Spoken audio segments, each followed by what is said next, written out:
I had the privilege of chatting with the iconic Kathrine Narducci. She is inarguably the best television show ever, and my favorite, The Sopranos, as the Charmaine Bucco put some respect on her name, as well as legendary mob movie, A Bronx Tale, her first role.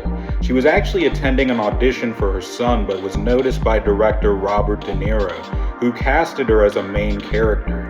She has also been in other cornerstone television like Law & Order SVU, NYPD Blue, as well as new classics in Workaholics, Godfather of Harlem, and Euphoria. Not to mention Martin Scorsese's epic, The Irishman, alongside Bobby D once again. We talked about influences, advice on acting, but also growing up in the heyday of the old New York City. The New York City of CBGB's, Basquiat, John Gotti and Rich Porter, the NYC of hip-hop created at 1520 Sedgwick Avenue in the Bronx, a cultural capital trend-setting the world. Hi Gautham, thank you for asking these questions. So, how was it growing up in old New York? Big difference from today. I mean, really big difference. Was it rough? I think it's rougher today. It's more dangerous today.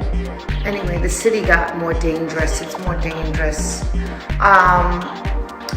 Back in the day, it was more communities and everybody knew everybody. I don't think it's like that today because all the real New Yorkers are moving out. So you had your neighborhoods, Little Italy, the Lower East Side, Alphabet City, West Harlem, East Harlem. They were all like, family and friends community. Everybody knew everybody, right? And now it's so transient. Kids are moving out. The people back then all moved out, new people coming in. It's not like it used to be. It's not as close-knit, and I think there's less of a neighborhood vibe. That's the difference for me. My influences, Anna Mignani, Shirley MacLaine, Anne Bancroft. Favorite movies. It's an old movie. It's called Wild as the Wind, and that was the lead was Anna Mignani. She's from Italy.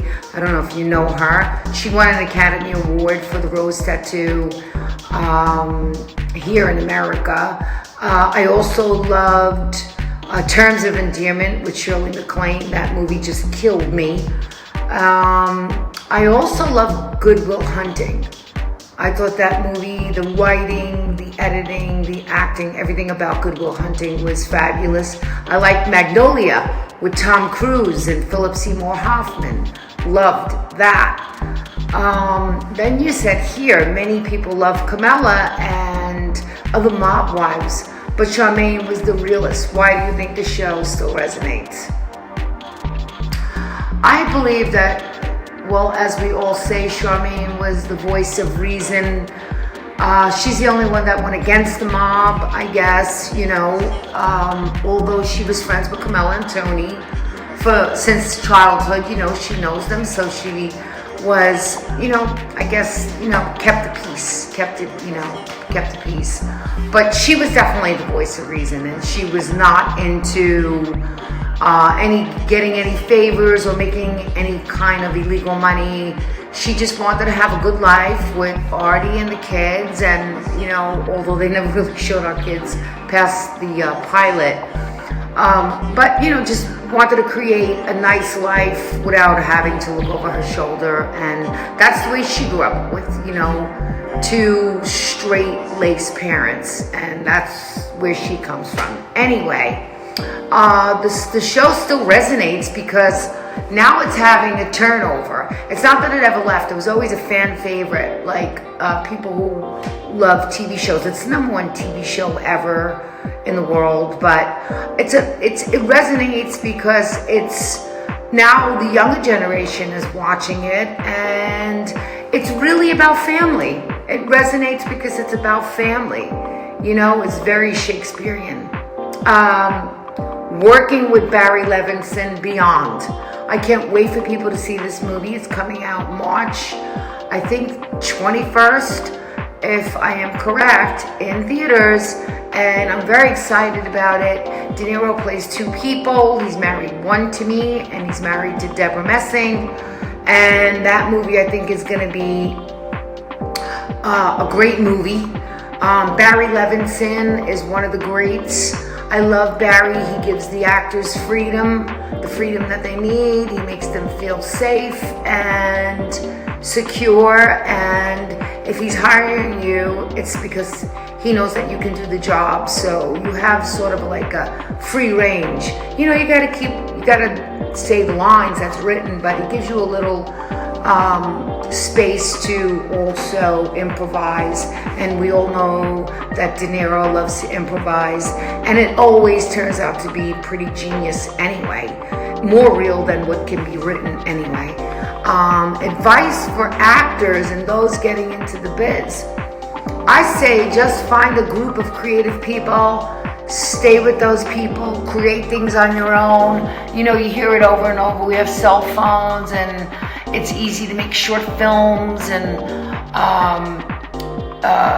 to make films, period, now in this day and age.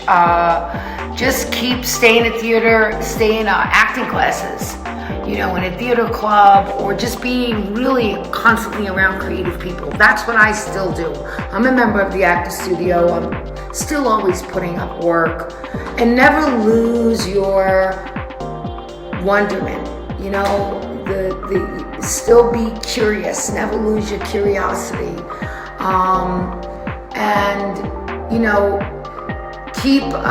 go to a lot of museums and look at art, listen to music, read, acting, books on acting, watch a lot of interviews with the great actors that give advice. Learn as much as you can. Just always be learning, and creating on your own. And I'm glad that I liked your page. Sam Band's in my hand. Ooh, I like that. Anyway, ciao Bella.